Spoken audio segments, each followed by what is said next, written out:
President, $11,434.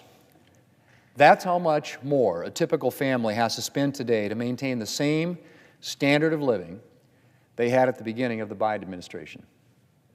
$11,434. That is a lot of money. And needless to say, it's money that a lot of Americans don't have. Mr. President, nearly 3 years of high inflation has taken its toll. Americans are exhausted from constant price hikes, and they're struggling to keep pace with the huge increase in their cost of living. One recent news story noted, and I quote, "Since early 2020, prices have risen about as much as they had in the full 10 years preceding the health emergency," end quote. Let me just repeat that, Mr. President. Since early 2020, prices have risen about as much as they had in the full 10 years preceding the health emergency. In other words, Mr. President, we've had 10 years of price increases packed in to the last 4 years. And the lion's share of those increases has occurred during the Biden administration. Since President Biden took office, the price of groceries has risen by almost 21%. Gas prices have risen by 54.8%. Electric bills are up almost 25%. Car repairs and maintenance are up 26.5%. Rent is up 18%. And the list goes on. And unfortunately, at this point, it's clear that today's high prices are here to stay. Mr. President, inflation didn't come out of nowhere. Inflation is the result of too many dollars chasing too few goods and services. And that's exactly the situation the Biden administration and Democrats helped create in 2021. The President's first major piece of legislation was a massive and partisan $1.9 trillion spending bill filled with unnecessary spending and handouts to Democrat interest groups. The bill flooded the economy with unnecessary government money, and the economy overheated as a result. No big surprise there. And almost 3 years down the road, we are still dealing with the inflation crisis the President and Democrats helped create.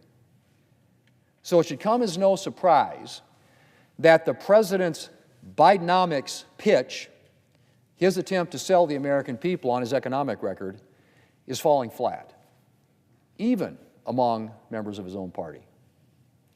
A substantial majority of Americans have a negative view of the economy. 55% of voters say they are worse off financially under President Biden. And a large percentage are cutting back on spending to make ends meet. President Biden claims that, and I quote, "Bidenomics is just another way of saying the American dream," end quote. Well, for a lot of Americans, Mr. President, Bidenomics has proved to be less dream and more nightmare. Because the reality is that under Bidenomics, working Americans are struggling to get by. They're tapping into their savings. They're taking on more debt. They're falling behind on car payments or other bills. And increasingly, one key measure of the American dream, which is owning your own home, is out of reach for many Americans.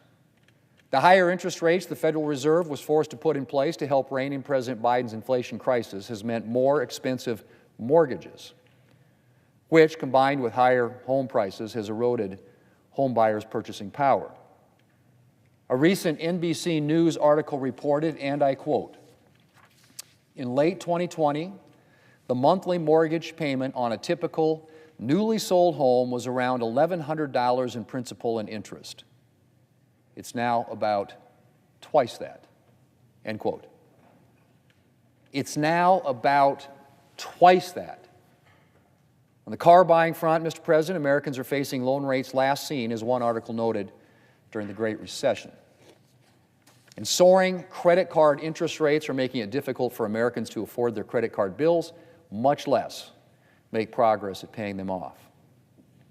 A situation not helped, of course, by the fact that many Americans have had to turn to their credit cards to help them get by under Biden inflation. Under the Biden administration, Americans can't catch a break. Mr. President, President Biden has spent a lot of time talking about giving families, quote, a little bit of breathing room, end quote. But the reality of Bidenomics is a lot of families have seen their breathing room disappear. Perhaps the President should remember. I should say, perhaps the President should remember that before he gives another speech touting his economic record. Mr. President, I yield the floor and I suggest the absence of quorum. The clerk